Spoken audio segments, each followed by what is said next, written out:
Welcome to another episode of the Body and Mind Podcast. As always, I am your host, The Mind, and with me is my frustrated co-host, The Body. Oh, frustration sums it up. And we'll get into it this episode. You're even wearing all black in Morning? accordion morning. In morning of the Khalil Mack trade? Of the frustration. I'm looking here at a Chicago Bears piggy bank. It's just extra salt. Which has more pass rush than the Raiders so far. It's just more salt into that wound already. Way to drop F-bombs up in this bitch. Hey, God. Yes, fans, NFL season is back, so we are also back. We'll be having a football-heavy show reviewing week 2 in the National Football League. Guaranteed we'll be back longer than Vontae Davis. Well, who knows? We might just retire halfway into the show. I might retire halfway into the show. Might retire halfway into this opening. Yeah, I might. Assuming we don't just up and retire after we do the week 2 review, we will do our week 3 preview. But again, retirement pending. Retirement pending, yes. And then we'll end our show, as always, with the epic and suck of the week. Wait, me just walking out of here at halftime? Epic? Suck? So the one moment we thought was epic over the last week, and one moment we thought sucked. No shortage of that. Oh, no. So let's get this ball wobbling. That sums it up. Let's start off with, since we already talked about it, the immortal Buffalo Bills and the LA Chargers. The Chargers won this game 31-20, but really that's not the story. No, that score is actually complimentary too. No, the story, yeah, I'll let you go. Go ahead. Vontae Davis goes up to the coaching staff in the first half, cornerback for the Bills, tells him he's had enough. No mas. He retires. Taps out. Halftime, he goes in the locker room, changes, leaves the building. Calmly walks out the parking lot, Buffalo Bills parking lot at halftime. Now, in fairness to him, at least he announced the Bills coaching staff he's retiring. Because the way the Bills played, the rest of them looked like they retired at kickoff. He just didn't have the guts to actually face reality. Follow through. Way to go, Buffalo. Something about the waters in Buffalo. Because, with that team, the Bills, back in the 80s, they had those, Super Bowl contending teams. They showed up 4 straight times to Super Bowl, won nothing. And then we have, the immortal Stevie Johnson. Oh, yes. Who couldn't catch a pass and blamed God for his failings. Yes. And now we got our boy Vontae. What is it about Buffalo? And don't forget about the fans and some of their pre-game festivities there through the years. Oh, you don't know about this? No, I don't know. Oh, yeah, there's been footage of Bills fans doing stuff like hardcore stuff, like going through tables, like hardcore matches and stuff like that. Beautiful. Jumping off stuff. Oh, yeah. Love it. Oh, Buffalo is... it's not for the faint of heart. Might have been good for Davis to leave at halftime. Yeah, well, sounding like those fans would have just put him through a table no matter what. Yeah. Those fans would probably want to put starting quarterback Peterman through a table, but chances are he'd probably get intercepted. They get more yards through the table than he does down the field. Oh, my Lord. So, the Peterman era that everyone talked about so much. Oh, he had such a great preseason. And he won the job. Blah, blah, blah. Gone. 1.5 games. He should have retired maybe, along with Vontae. And apparently Allen didn't look very good in there either. Yeah. Well, I guess when you get blitzed, nothing but blitzed in the second half, basically being a one man on an island, I suppose there's only so much you can do. Yeah. So I was actually surprised Buffalo got 20 points. So was I. For just the epic cluster duck that's going on there. Credit to them for actually getting double digits. I didn't think it could happen. No. All right, so Yeah, so we haven't retired yet, so let's move on to the next game. Fantastic. We'll take this one game at a time. Let's move on to the Thursday game. Baltimore and Cincinnati. Big interdivisional matchup. Bengals once again win 34-23. I thought Baltimore was going to win this game. Cincinnati looking like the team they were a couple years ago. I thought they were done and stale. AJ Green looks like he's back. Let's see if the Bengals are back, which means a strong regular season and a loss in the playoffs. That would be back for them. That is typical Bengal goodness. But yeah, it is true. Like basically, well, I definitely heavily criticized Marvin Lewis, and I think the rest of the world has for. I was in on that party as well. Yeah, basically, the fact that the Bengals actually kept him around when, ironically, they go and fire like all the coaches except for Marvin Lewis, the one guy that everybody wants, but somehow, so far, so good. Can't even fathom how they're doing it. Like right now, Andy Dalton is like playing like he did when he first came in the league when he was solid. Yeah, like the second coming. Like it's unbelievable. I mean, so far, what's his name? Tyler Eifert there. He's been healthy. And Boyd, the second wide receiver, has come through. They finally got a second guy on the side of AJ Green. Yeah. For the first time since they got rid of Sanu, really. Yeah, I know. I think Boyd, wasn't he like injured pretty much all of last year? Yeah, he came back in time to kill Baltimore's playoff hopes. Yay. So yeah, he's actually playing because they drafted him 2 years ago on the hopes that he would be an impact receiver. So far, so good. But yeah, I am frightened. I did not see this coming. I did not expect the win. It's still early yet, but they're looking good so far. Yeah, they look like an actual team. So much for my 0-16 prediction. Yes. 2-14, I guess. You're 14 games back right now. Yeah, that's true. Don't count out Cincy. They haven't proven me wrong yet. How about Carolina and Atlanta? For once, bird beats cat. Well, give Carolina credit. They went into this one with, I believe, 3 injured offensive linemen. No Olsen. There's no Kuechly either this week, right? And they still gave Atlanta a game. So that was pretty impressive on their part. Yeah. Atlanta's pretty banged up, but not as banged up as Carolina. They still got the win. That's all that matters. Be interested to see how these two teams go on from here. And I think, once again, actually, in this game, Cam Newton got another, questionable hit put on him that the officials, again, ignored. That's unfortunately become a way of life for him, and it's not good. It is an amazing thing when all this supposed protection against quarterbacks applies to everyone but Cam Newton. Yeah, for some reason, Cam is just ignored in this whole quarterback protection thing. Maybe he's too big. They don't realize he is a quarterback. It's almost like when they used to foul Shaq back in the day and it wouldn't get called because he's so big. Yeah, that's true. That's right. It's like except that wasn't nearly as dangerous as what Newton goes through. Yeah.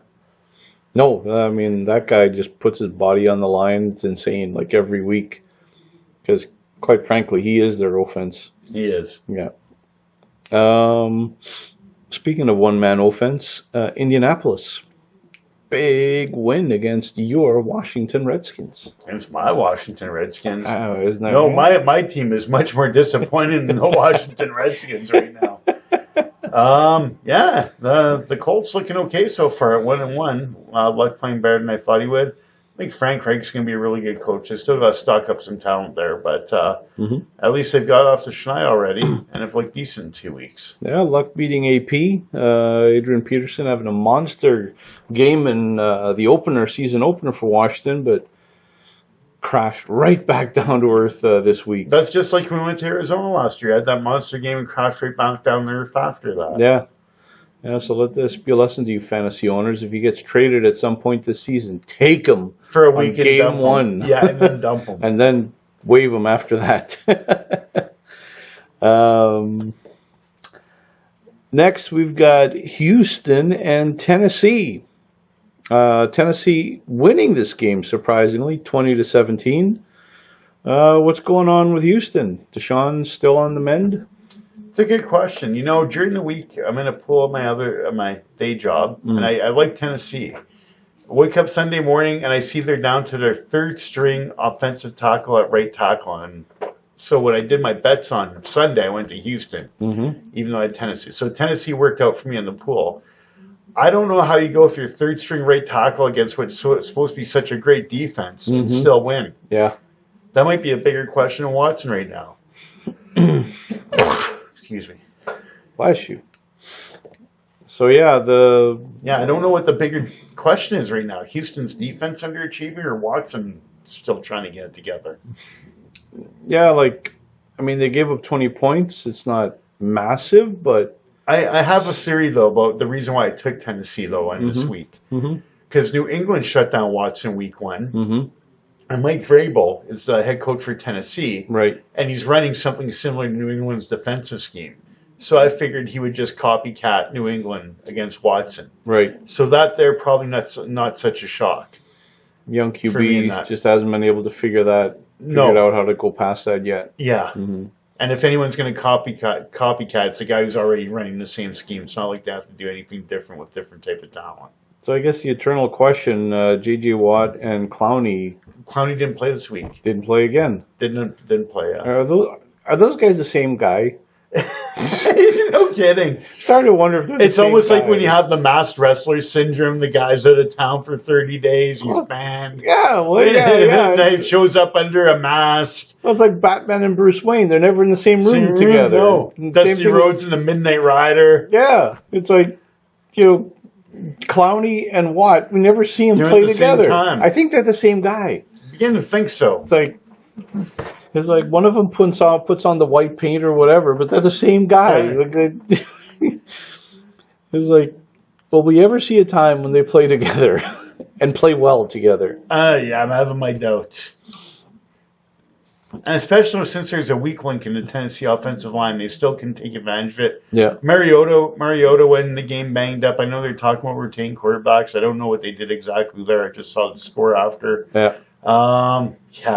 Houston, I don't know. Disappointing. Definitely we're expecting a little bit, especially against the beaten up Tennessee team. Yes. Defending Super Bowl champions, Philadelphia go to Tampa Bay for an easy win. No, who is on the Bucks? Fitzmagic. Yes, and who? Well, we didn't do a show last week. Who picked the Bucks? This guy. Because I believe in Fitzmagic. You're a believer? Oh, yeah. I was a believer in Fitzmagic, and I was a believer in Deshaun Jackson against his old team.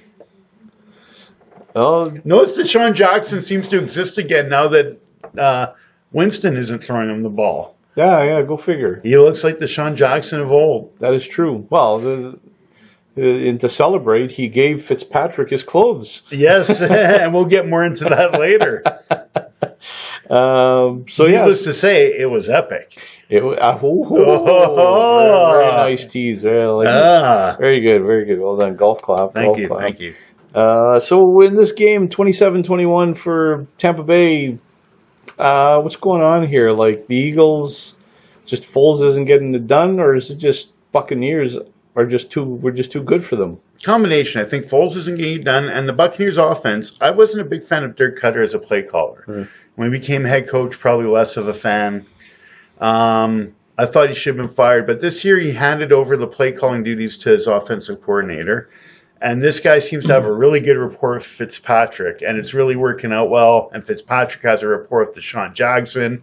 And this Tampa Bay offense is finally looking like it should be doing what this Tampa Bay offense should be doing. And my thought going into this game was just, even though I liked Philly's defense, even though it underachieved, I just didn't think Foles could keep up with the points. I know last year, I think a lot of people were pretty pumped to see what Tampa Bay could do because it looked like they had a lot of weapons on offense. And then they just did an epic Ric Flair-like face plant. They did. Winston just doesn't look like the answer. Yeah. So there's the thing. So right now, coming into week 3, can he get his job back? No. Yeah. No. The only thing he's going to be licking is the clipboard. And taking RKOs. Yes. Someone will trade for him, though, unless, like, Fitzpatrick gets hurt or does something epic and falls off the face of the earth partway through the year. Right. But aside from those two things, I could even see Winston out there as trade bait and someone desperate enough for a quarterback next year. But we're a long way from that yet. Crazy. Who'd have thunk? All right, next game. Shootout of the week. This is a old West style shootout going here. Kansas City beating Pittsburgh 42-37. Man, this is just Patrick Mahomes has just lost his mind. This is like Sandlot stuff. Last ball wins. Yeah, he's just seems unstoppable so far. Chef's looking dynamic, just scoring points at will. Mm-hmm. This looks like it's paid off, getting rid of Alex Smith and going with Mahomes. Alex who? Yeah. Yeah, I think they had a quarterback named Alex something or other. Yeah. I'm sure it'll come to us. Yeah. Yeah. Patrick Mahomes is a good kid. He tries hard. Yeah. Yeah. His dad was a major league pitcher. Really? Yeah. Oh. With whom? Oh, I think Texas or was it Minnesota? He was around 11 years. Texas. Let's say Texas. Yeah. I like it. He was there. A pitcher with Texas. Yeah, he was in the major leagues for 11 years. And his godfather is LaTroy Hawkins. A 21-year pitcher in the major league. Nice. Yeah. So there's definitely some high-level sports blood in his veins. There is. Yeah, so, well, and plus the Chiefs, I guess, receiving core is pretty good. Got a good old Tyreek Hill there. Mm-hmm. They got Travis Kelce. You got the running game with Hunt. And then they also get from LA Rams. Watkins. Yeah. Sammy Watkins. Sammy Watkins. Sammy Watkins. So he's not a bad number 2 receiver. No, he's not bad at all. Guy who was thrown out of Buffalo, and look where he landed, in the highest powered offense in the league. Yeah. All right. Next, we got Miami and the New York Jets. Just Tannehill Vice. Miami surprising me so far. Give them some credit. Yeah, so far 2-0. Mm-hmm. Who'd have thunk it? Not me. Tannehill coming back from major knee surgery, I think. And yeah, they're just rolling. Well, Tannehill had his best year 2 years ago with Gase, but I still wasn't convinced. But still not sure if I'm convinced. But I will say this: my one problem with Tannehill was attitude. But maybe 1 year being gone and that close to his career being in jeopardy, maybe that helped him mature. When you realize, maybe you realize he took stuff for granted. Just guessing, but that's a possibility. Yep. Yeah. So I mean, the Jets too, not the most powerful of opponents, so I guess shouldn't be too amped. But starting off 2-0, that's a pretty nice way to start your season, no matter what. Yes. Sam Darnold, I guess, just still learning the ropes. He is, yeah. Going to expect ups and downs from him. Yeah. Don't forget, the Jets still aren't the most jacked team. Yeah. No, they're not. They might have looked like it against Detroit, but they're not the most jacked team. Oh, yes, Detroit. Next, how about Minnesota and Green Bay? No one kisses better than my sister. No, or their sisters, apparently. 29-29. Second straight week with a tie. First time it's happened the first 2 weeks of the year since 1971. That is amazing. And both games are division games because week 1, Cleveland-Pittsburgh was a divisional game that tied. That's right, yeah. That's just amazing. I'm even surprised there was another tie game. Like 2 games in a row. It had even happened before. And Minnesota's kicking year after year. Because the last field goal, there is no reason to miss that. Yeah. Yeah, no. Oh, surprise, surprise. They cut their kicker. After they cut last year's kicker to draft this year's kicker. Yeah, now they're going to cut this kicker. And Meanwhile, still sitting out there is Dan Bailey, who got cut from Dallas, the second most accurate kicker of all time. Didn't Minnesota just sign him? Did they finally sign him? I think because apparently he had turned down about 4 different offers, so maybe he's actually waiting for a contender. Yeah, or a dome team. He had kicked in Dallas for his career. So good signing for the Vikings and good patience by Bailey to wait for the right team to sign him. Yeah, Minnesota Vikings sign Dan Bailey. Though, by the way, let's just mention back in 1997, wasn't Anderson like the most accurate kicker of all time that year when he missed a key field goal? He was. So Minnesota's just snake bit. Yeah, there's just, and then that's the goofy thing. It's not like.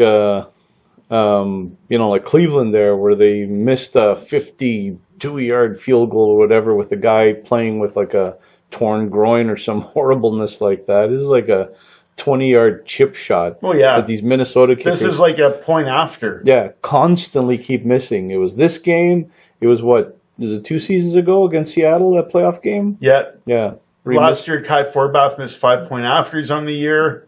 There you go. Like, it's like goaltenders in Philadelphia.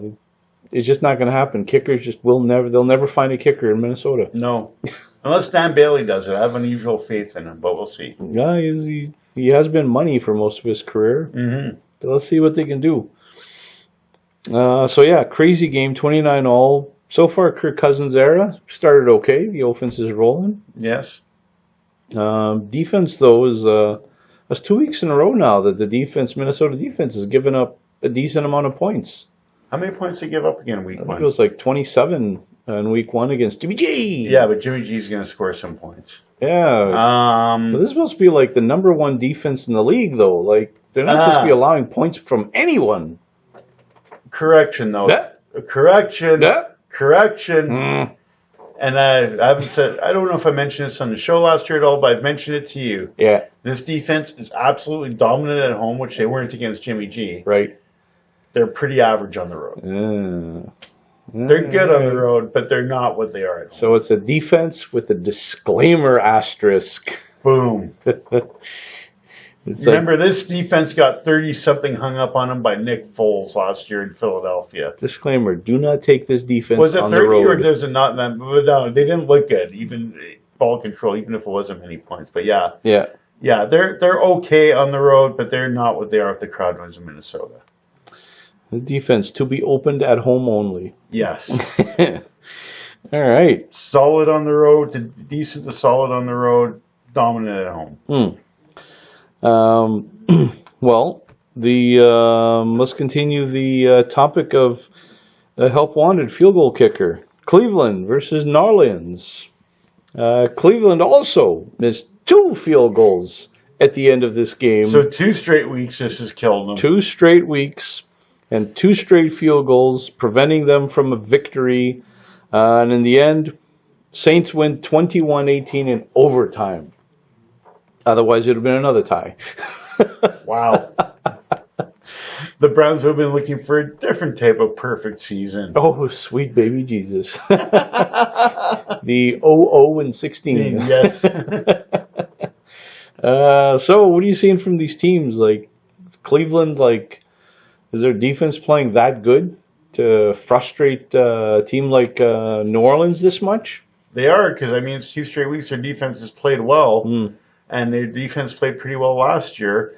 It looks like the game plan in Cleveland is let your defense do your job, have the offense try to run the ball and not turn it over, which is about what you hope for and expect from Tyrod Taylor. So I don't know how many games they'll win, but they look like it'll be a tough out every week. And I would think later in the year, if they fall out of playoff contention, that'd be a good time to start Baker Mayfield. I keep going with Taylor for now, but late in the year, if they fall out of it, then you go to Mayfield, I think. Okay. But keep staying the course right now. Even though it's 1 loss and a tie, yeah, it was a close loss on the road to a team that was 1 play from going to the Super Bowl last year. And you tied like the perennial division favorite last week. Yeah. Yeah, hey, nothing else for Cleveland. They're not going to be 0-16 this year. No. Much more positive start. That ship has already sailed. Yes. We have an point. That ship has already sailed and Vontae Davis is on there waiting. Already in his cabin, taking a nap. putting on the copper tone. Hey, where you guys been? I just got back from Buffalo at halftime. I've been here since halftime. What took you so long? I've been waiting the whole half.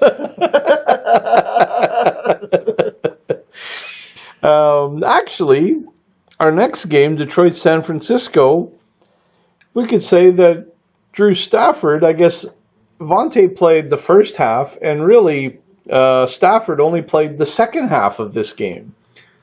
I can't figure out Stafford's problems because I believe the same offensive coordinator is still there, so it's not like there's overhaul there. Mm-hmm. Unless they did change coordinators. I thought the same one stayed there, so maybe I'll have to double check. But I don't get a slow start so far. I don't get that. Unless his confidence just got rocked so bad week 1, it took him a full half to get over the next week because he got rocked pretty bad against the Jets there week 1. Yeah, well, that's what it looked like. I was watching this game, and it looked like the first half, again, I have Matt Stafford in my fantasy pool. Okay, that explains why you watched it. I was going to say, you actually watched Detroit and San Fran. You're a better man than I am. I have stamina. And I also have fantasy pool greed. That would do it. So, I watched this game, and in the first half, it was like just incredibly depressing because even though, like, technically they weren't out of it, like it was only 13-10 at the first half, but then it quickly became like 27-10. So it looked like this game was just, done. Kind of almost a mirror image the way it nearly went, because that's how it started out tied the first week against the Jets and fell apart in the second half. Yeah, and this one, they just started so slow, and like in the first half, and even in the beginning of the third quarter, it like, mostly in the first half though, but it's like Stafford just couldn't complete a pass. Like he was overthrowing guys, like Jones was like wide open 2 times, just outright beat his defender, and literally all you had to do is just get the ball there because he was wide open. And both times Stafford overthrew the ball. And on other players, he was just literally like thrown over his head, thrown into the ground, into the stands. Like he was just, his passing was just completely off for whatever reason. It seems like a lot of it's Stafford, but there's an irony here because Matt Patricia, the head coach for Detroit, came from New England. Yeah. Where Belichick's a master of the halftime adjustments. Right. But it seems like Detroit is having nothing but trouble coming out at halftime. Well, that was the thing. When they came out in the second half, they kind of like started slow. And then, Detroit gets a couple of scores, and all of a sudden, it's like suddenly Stafford started connecting, and literally like the end of the third quarter and pretty much the entire fourth quarter, it was all Detroit. Like they were rolling, and for a second there, I mean, they were down heavily, but it looked like they may actually come back and even tie this thing. So, I mean, in the end, like that fourth quarter was all Detroit. And their offense was rolling. So it looked like Stafford came back. That whole offense came back. So it'll be curious to see what they do in their next game. To see if they can pick up where they left off. Because they left off even though they lost and they're 0-2. I think Detroit fans have got to be feeling pretty good about their offense. Well, we'll get into it when we talk week 3. But their next game's an interesting one. Ooh, yes it is. Speaking of interesting, not. Arizona versus the LA Rams. A shutout for Aaron Donald. Hey, welcome back. Sam Bradford back to his original form, getting nothing done. Heavens to Murgatroyd. This is back to St. Louis time for him. Yeah, they seriously got to look at starting Josh Rosen already. I don't know if they are, but they should. He's not doing anything. What are you resting Rosen for? Just go for it. Yeah. Like, literally, in the game of football, you score 0 points. Like, that is, like, amazing. Like, especially in this day and age with the offensive rules bent that way. Yeah. Like, it should be, like, nigh impossible to score 0 points in football. Mm-hmm. Like, for goodness sakes, your field goal kickers nowadays, they all can kick 50-yard field goals. Yes. Like, that's all you got to do. Just get it at the halfway mark. That's all you got to do. Mm-hmm. Get it to like the 45-yard line of your enemy. No, you got to get to 35. The 35? Why? 7 for the snap, 10 through the end zone. 10 through the end zone. 10 through. Oh, right. Yeah. Right, the back of the end zone. Yeah. Down with it. But what if you have a 45, 10, 55, 60? That's nothing. 62-yard field goal. That's why 63 is still the record, because 62 is nothing. That's right. That's right. The Americans put their field goal post at the back of the end zone. Yes, they do. I keep forgetting that. CFL and NFL, they're messing with my mind. So, yeah, Rams is a pretty easy win for them. It would be pretty epic if the CFL had theirs at the back. That would just be a catastrophe. Was it 20 or 25 through the end zone? 20-yard end zone. Yeah, I can never remember if it's 20 or 25. Yeah, it belongs to the front in Canada. Yeah, so that means you get to the 30-yard line, it's a 57-yard field goal. My goodness. No field goal would ever be kicked. No. So, yeah, easy game for Rams. Terrible for Arizona. Nothing happening. Not even David Johnson could get anything going. No. I think he had like 40 yards or not even. Yeah, I heard it was a brutal game for him. Yeah, so, yeah, I think they have to start the rookie. What do you got to lose? Exactly. I don't know if they're thinking of it or not, but they really ought to. They ought to.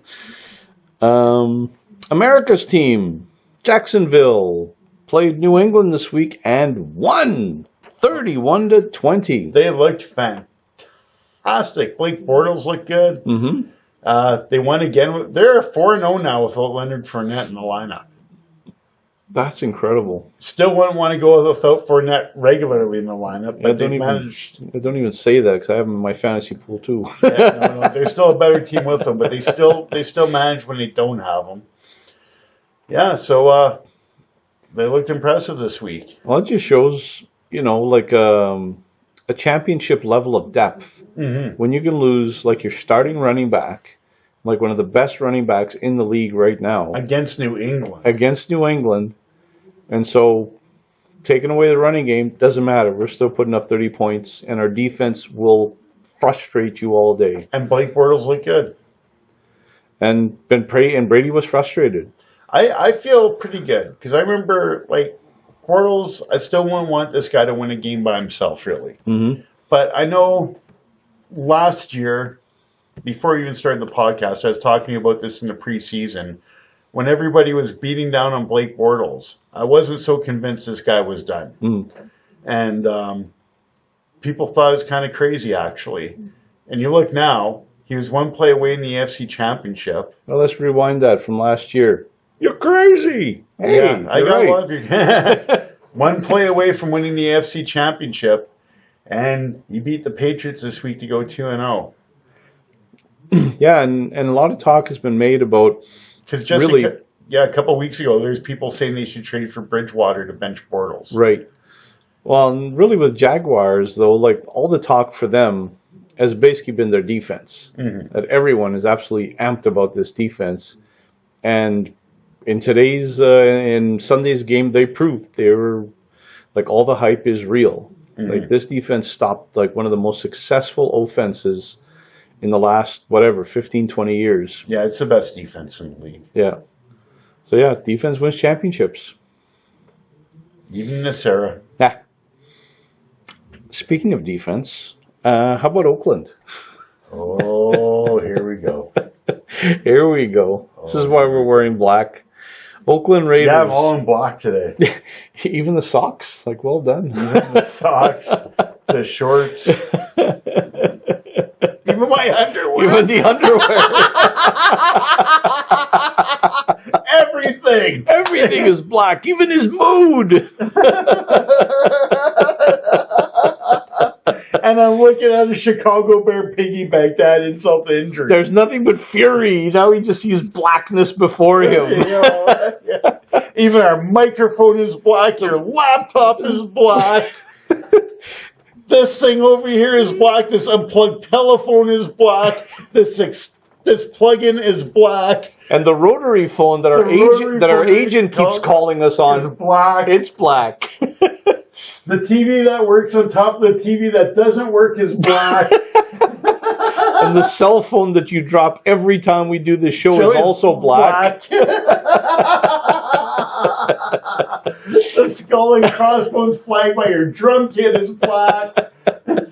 It's just blackness all around, including Oakland's record. Oh my God. And 2. And their pass rush. And what infuriated me, the Khalil Mack trade infuriated me. And then last week after the loss to the Rams, I take my phone with the black phone that falls out of my pocket every podcast. And the first thing there is a feed. Gruden is going to look into what happened in the pass rush. You want to look at what happened in the pass rush? It's in Chicago because you sent it to Chicago. That's where the pass rush is. Yeah. Go buy a program, Chicago Bear program. Go buy a Chicago Bear That's where your pass rush is. Oh my God. Do you have anything here I can throw it anywhere I can throw it against? No.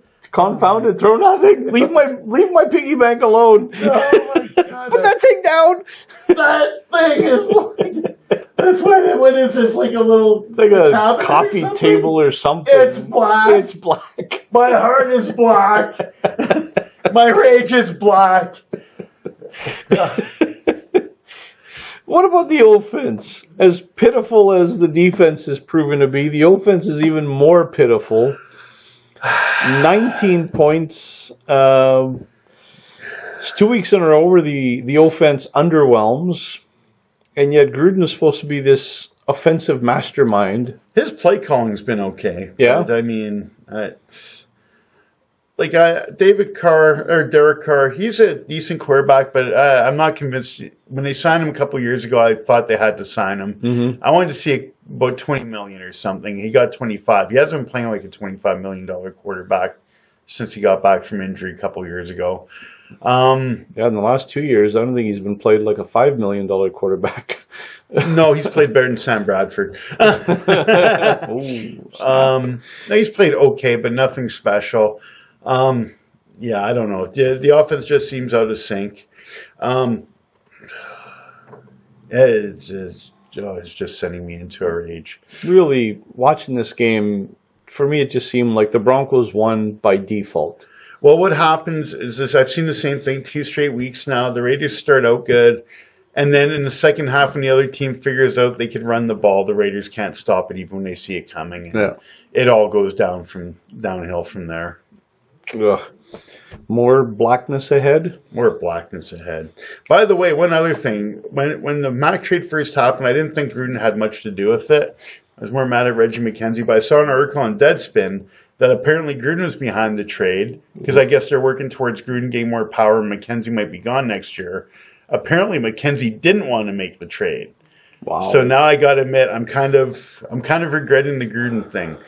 The big concern people had about Gruden when he got hired back was one I didn't have, and I still won't have this concern, is he falling behind the times? Right. Play calling. His play calling's been good. Yeah. The thing I wasn't counting on him doing was just losing his mind with player personnel. That part I didn't see coming. Yeah. So, not impressed so far. Brutal. Which leads us to our next game. Brutal. New York Giants and Dallas Cowboys. This was the Sunday night matchup, and I actually tried to watch this game.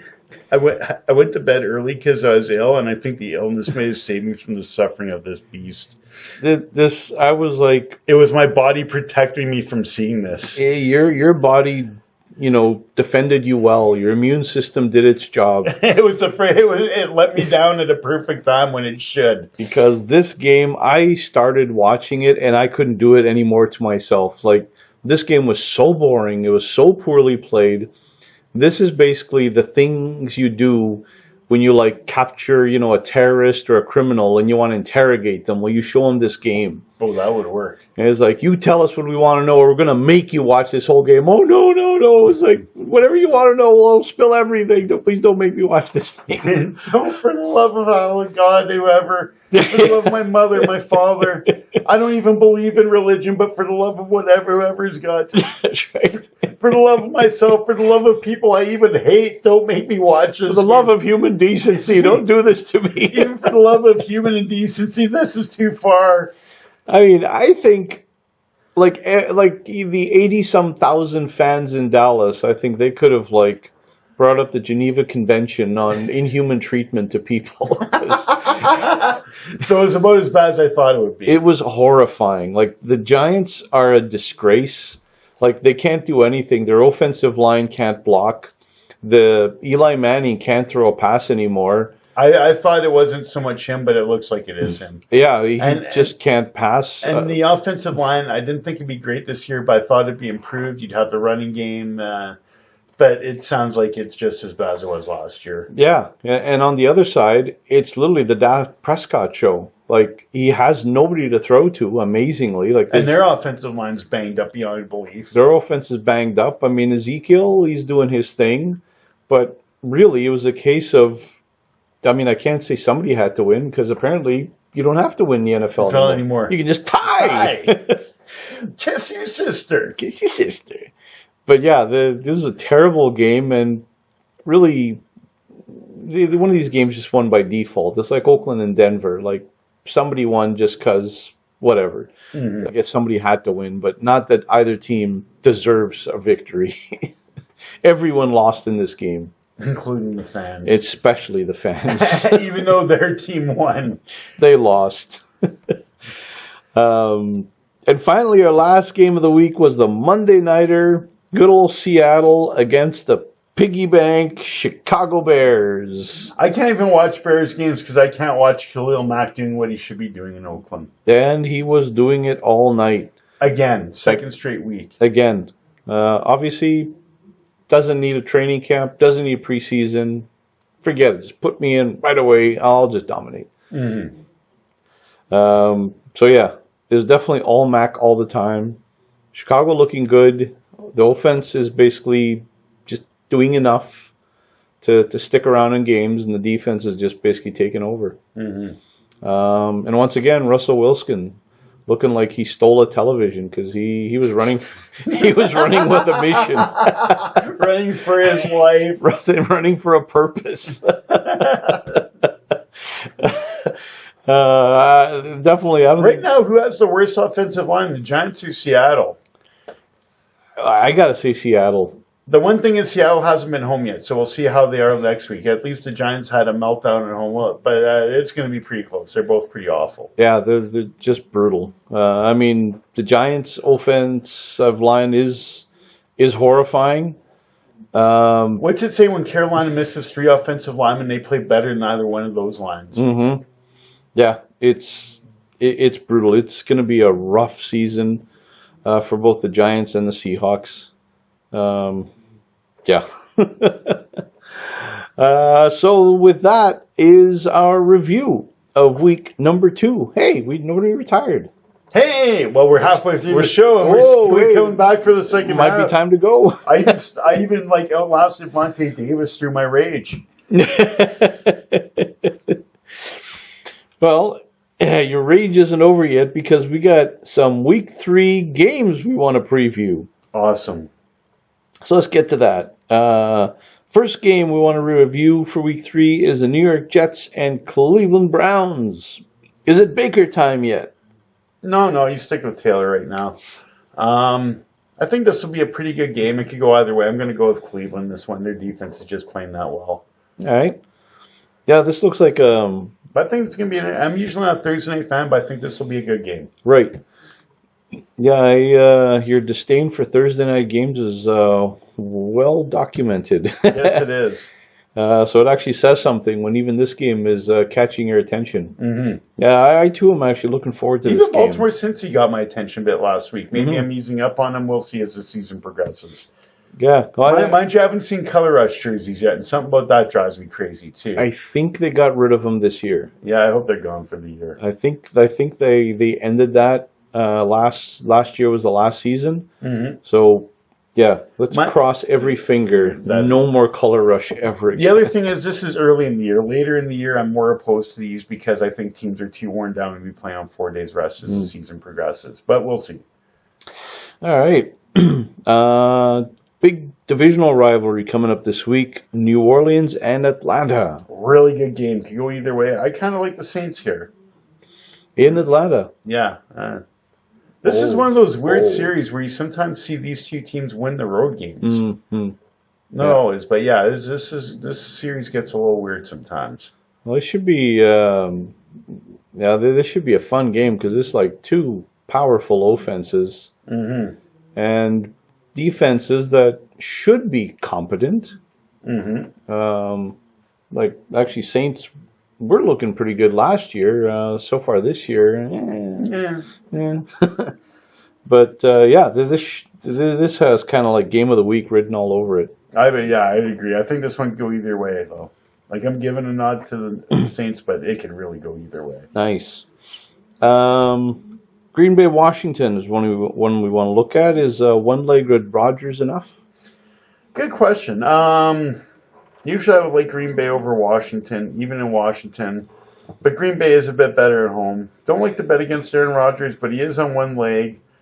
But, he's on one leg, and it's the week after that huge game against Minnesota. Could there be a bit of a letdown here? I like Green Bay here, but I wouldn't underestimate Washington at home. Okay. Just Green Bay coming off that big divisional game there. Yep. Indianapolis at Philadelphia. Interesting game I'm looking at here. Could this be a statement game for Indianapolis? Well, I'm looking at this game, and I'm not sure if Wentz or Foles is playing.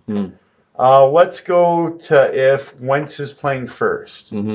If he plays, man, it's tough not to like Philadelphia. There's so much of a better team with him. Yeah. And he has been practicing with them. But how long has it been since he's played? 6 months? No, more. What almost about a year. Yeah, a year. Yeah. So not quite a year, but not quite a year, but yeah, since what, about December or something? Yeah, so we're talking like 10 months, really. Yeah, so you got the timing issues. Sometimes a guy late that comes back and they're there. Right. One other thing that's interesting, the Indianapolis coach, Frank Reich, the former Philadelphia offensive coordinator. He's going to know the calls. Yeah. So if Wentz starts, I'm on the fence about who I'm taking. Philly's a much better team. If Foles starts, I definitely like Indy in an upset. Well, literally, it's a case of, the better quarterback is definitely in Indianapolis. Like, I think almost no matter who starts for Philadelphia. Like, even with Wentz in there, Luck's still better. It's interesting, though. Wentz is that type of guy where he's so improvisational. Yeah, good one. Thanks. That even if his timing's not there, he might make stuff happen getting out of the pocket, and timing might not matter as much. Right. So that's kind of where he's a wild card, because part of me is the timing being off could hurt him, but maybe not as much. That's why I'm kind of like, I'm on the fence if he plays. Okay, so he could come back and timing could be off and Indy beats him. He could come back and he still hang 30 on Indy. I don't know what you're getting out of him yet. So with Foles, Indy's got a chance. With Wentz, it's a edge complete goes to knuckleball. Philadelphia. Yeah, but it's a complete knuckleball. All right. Philly's a much better team, but this is just a different circumstance, and with Ray coming in and everything. All right. So the next game we want to look at, we might be the only ones actually, is Buffalo at Minnesota. I might stop watching this one at halftime. Actually, the question is, will any players from Buffalo return for the second half? maybe they'll follow this retirement routine at halftime. Maybe they should, because I think Minnesota could cover the 17 by the half. 17. 17's the spread. I usually don't like taking big spreads. Usually teams that are humiliated come back. I have no faith in Buffalo. Plus their offensive line isn't good, and you're facing that Minnesota defense who's at home this week. Yeah. Oh, this just reeks of an absolute blowout. Well, let's look at the positives for Buffalo. Rookie quarterback, brittle offensive line, missing the starting running back. no receivers of note, poor defense. Anything else? Coaching? Yeah, I'm going to go completely off the grid on this one. I'm going to call my shot here. Uh-oh. The total in this game is 41. I think the total will be a push. Vikings 41. Nah. Bills nothing. Nothing. Yeah, that's what I was thinking. It'd be a 41-0 shutout. 5 touchdowns, 2 field goals. And you know what? And that's probably after 3 quarters.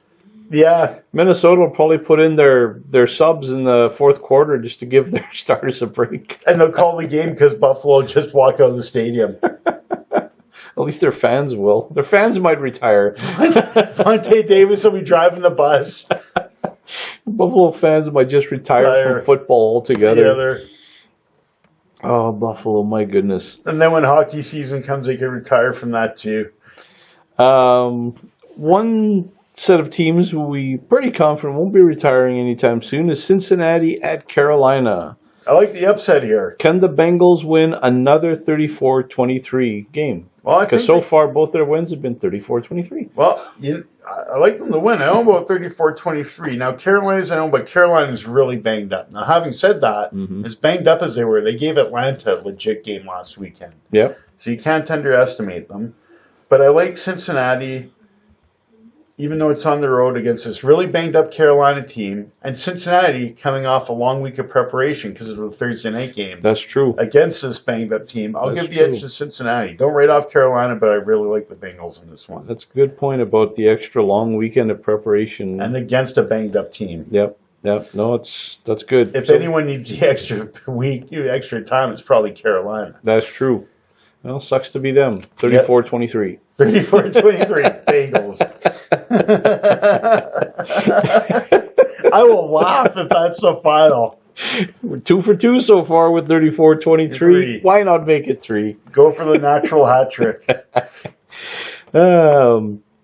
Next game we want to talk about is from Arrowhead, San Francisco, and Kansas City. Jimmy G against Mahomes. So what do you think? Over under 100? Whew. That'd be close on the over-under. Now, the actual over-under is, let me take a look, 56.5. Oh, one of these teams will for sure hit that alone. That's going over. Yeah, that's by the half, that's all over. Final score prediction, 42-30, Chefs. Oh, it's defensive battle. Defensive battle. And I might even be underestimating that there. I love the Chefs and the over. Yeah, I think the over is a foregone conclusion. Oh, yeah. And yeah, the Chefs, Mahomes, this is like one of the most startling starts for any rookie QB I've ever seen. For any quarterback I've ever seen at the start of a year. Yeah. Like even more startling than most veterans have started a year. Yeah. This is unbelievable. I think it's 2 straight 40-point games. I think he's got more touchdowns the first 2 weeks of the year than anyone else so far. Unbelievable. Well, I don't know. There's Fitzmagic. Oh, yeah. It's close. So for this one... No, but hold on. No. Man. It might be the most in all time first 2 weeks. By the way... I could see that. 10 touchdowns, no picks. Oh, my goodness. That would take... I think that 10 touchdowns even more than Peyton Manning's had in his best, first 2 weeks of the year. 10 touchdowns, no picks. That would take Sam Bradford, 2 seasons at his current pace to get to that. Well, he would get hurt. That's true. And he'd throw a few picks along the way. Yeah. Incredible. So you're taking KC to beat Jimmy G. Yeah, in a shootout. Oh, this is crazy. Jimmy G is suddenly knowing losses. It's never happened before. 3 touchdowns, 3 picks. Pretty average, really. Yeah. So next game we want to look at is the battle for Los Angeles. The Clippers against the Rams. As you said before the show, winner gets it whether they want it or not. I like the Rams here. Yeah, it's just a case of, actually we got really 2 teams with good offenses and good defenses. Actually, really good defenses. But the Chargers have been a bit banged up on defense. So as a case of the Rams defense will just outlast and get the win over against the Chargers? Yeah, I think so. Yeah. So so basically the Chargers offense. Well, the Chargers, I mean, their offense, lots of weapons there, and tight end and back. And I mean, if the Rams have a weakness on defense, it's linebackers, so Rivers could exploit it. So they've got a chance. But yeah, I just really like the Rams here. Yeah. Well, and especially with all the offseason pickups they made on defense. Yeah, this team just looks like just such a beast of a team. They do.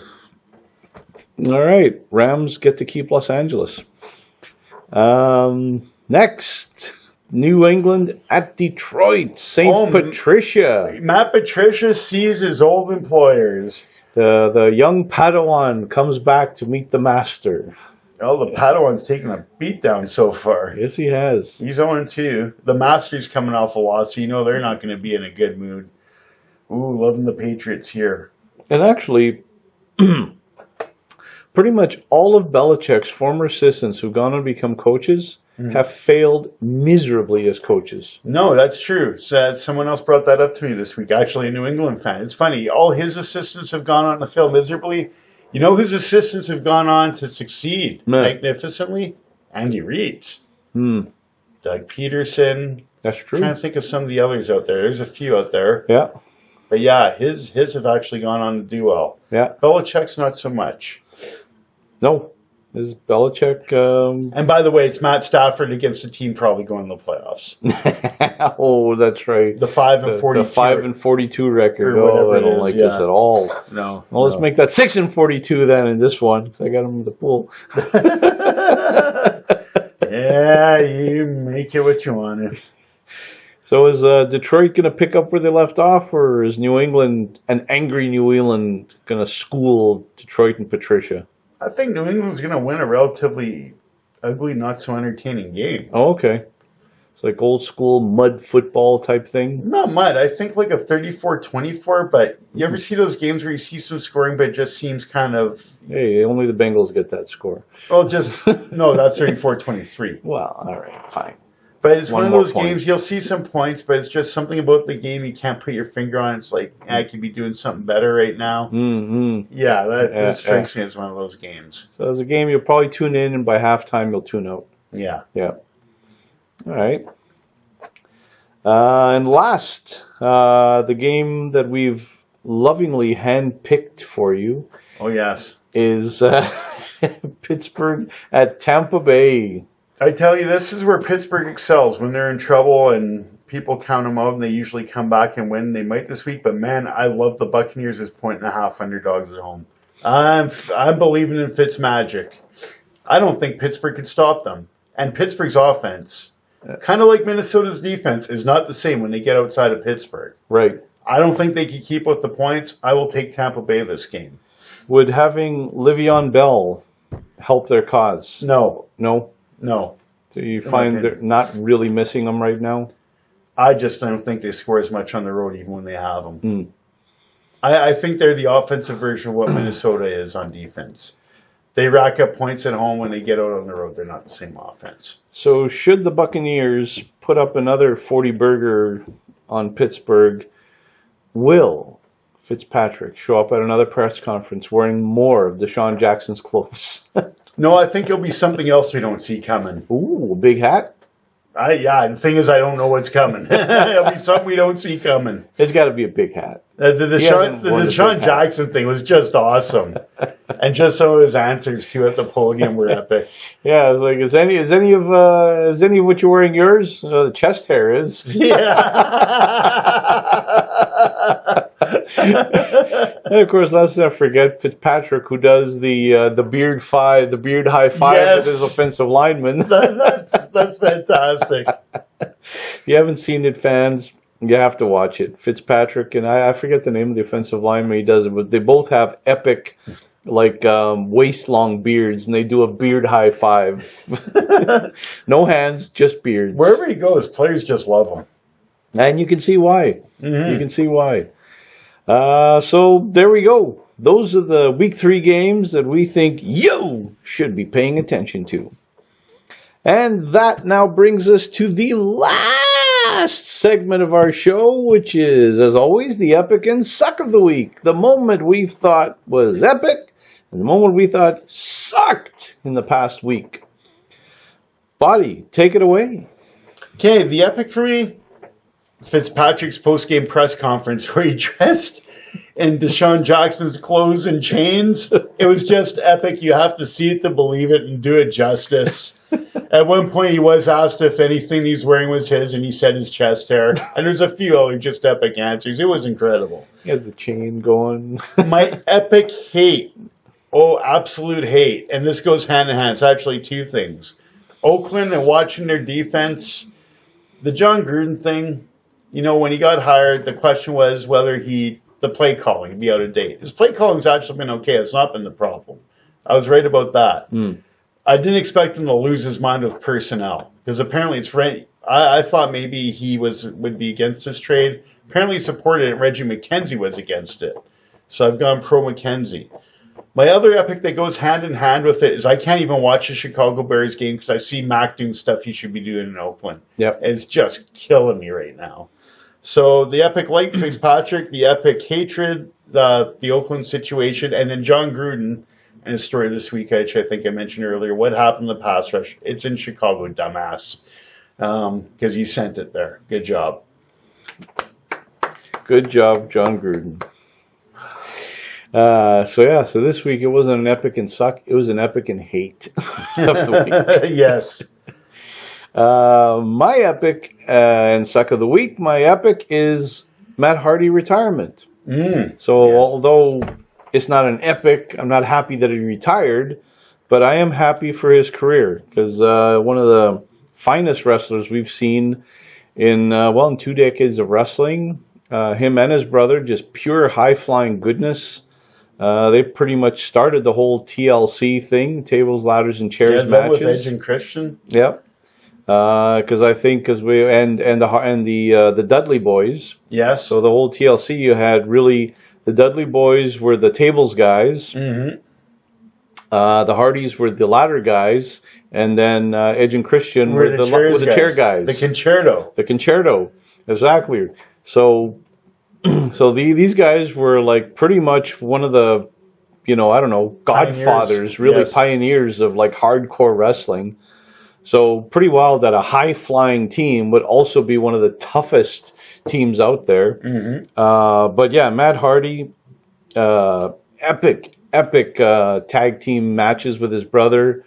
The whole Woken thing, that was an amazing creative multiple-time champion, both tag team and singles. Mm-hmm. Yeah, the Woken Matt, or actually Broken Matt.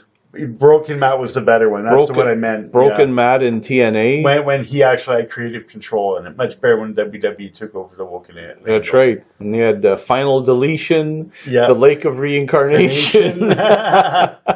Delete or... what was it? Delete or Decay? Yeah, Delete or Decay. Yeah. And the ultimate deletion, because I think there's a bunch of tag teams showed up at the Hardy compound. That's right. The ultimate deletion. It was just amazing. That whole broken egg. Them showing up at a flea market to win tag team titles. Teleportation. Because they wanted all the gold. That was Matt Hardy and Brother Nero. One other thing I loved about Matt Hardy, kind of an underrated part of his career, which I really liked. Yeah. That short version is Matt Hardy version 2.0. Oh, yeah. See the thing, Matt loves fresh squeezed orange juice. There he had a disclaimer on his way to the ring and just corny stuff like that. That was pretty creative as well. Oh, it was phenomenal. So Matt Hardy, great career. Glad he's, it sounds like he's leaving on his own terms, so this is a good thing. And given some of his health issues, I think it's a smart thing. I agree. So well done, Kudos Matt to Hardy. Matt Hardy. Kudos to Matt. You are my epic of the week. Probably epic of the year. Well picked. My suck of the week are just bad trades in general. General managers throughout all of sports are just giving away Hall of Fame players for nothing. So you mentioned already the infamous Khalil Mack trade. Mm-hmm. Which is a horrifying deal. which Oakland, I think, just got totally fleeced. like people think, oh, but you got 2 first-round picks. Yeah, well, one of them you need to use up to get a pass rush that you just gave away. So that pretty much nullifies that. So that means you got 1 first-round pick. And you used a first-round pick to get him a few years ago, so even, good luck replacing with a first-round pick. And if you do, are you going to let that guy walk in 4 years when it's time for him to get paid too? That's the thing. So you got to use one of those 2 first-round picks to even find another Khalil Mack, assuming you can, because they don't come around that often. No. That's why they're a Hall of Fame player. But then, so you got to use one to try and find that, and then you have an extra pick to probably get another defensive lineman. So yeah, awful trade. But not to be outdone, Ottawa Senators, they have Erik Karlsson, one of the best offensive defensemen in the game right now, and a player that takes us back to the days where a defenseman would score a point a game. Erik Karlsson has done that. He has scored over 80 points in a season. And what does Ottawa do? They give him to San Jose Sharks for 4 players that no one has ever heard of. Even their friends don't even remember their own names. Not even household names in their own houses. Oh, there you go. So literally, Ottawa gave away Erik Karlsson for basically nothing. And not to be outdone, Toronto Blue Jays had third baseman Donaldson, who they've been keeping all year on the IR just because why not? They're such nice guys. It's a nice decoration. Yeah, it's a nice decoration. Yeah, it's just like a Christmas ornament. And just as he's ready to come back, hey, let's trade him to Cleveland for a possible, maybe future player to be named later. Oh, can we add one more? The Max Pacioretty deal. Oh, there's another one. Oh, loving that one in Montreal. Well done, Montreal. Just keep giving away those players for nothing. Dishing them out like they're playing cards. That's for all you that do, fantasy sports out there. There's always that one owner in every league that's making bad trade offers every week. And unfortunately, Montreal says yes to those trade offers. Yes. Leadership, talent, heart. We can't have that here. Nope. Gotta go. Ship them off to Vegas. And Montreal just continually gets worse. And Vegas, to my ultimate chagrin, continually gets better. So yeah, GMs, you are all my suck of the week. And with that is also the end of our show. We got through it without retiring. Hey, good for us. We have strength of will. Strength of will is needed. And we probably need the paycheck more than Vontae does. Yeah. Actually, this is a good therapy session for me. Yeah, it was a therapy session. I feel okay. I like myself again. I kind of like myself again. There's some others I don't like so much right now. Just leave my piggy bank alone.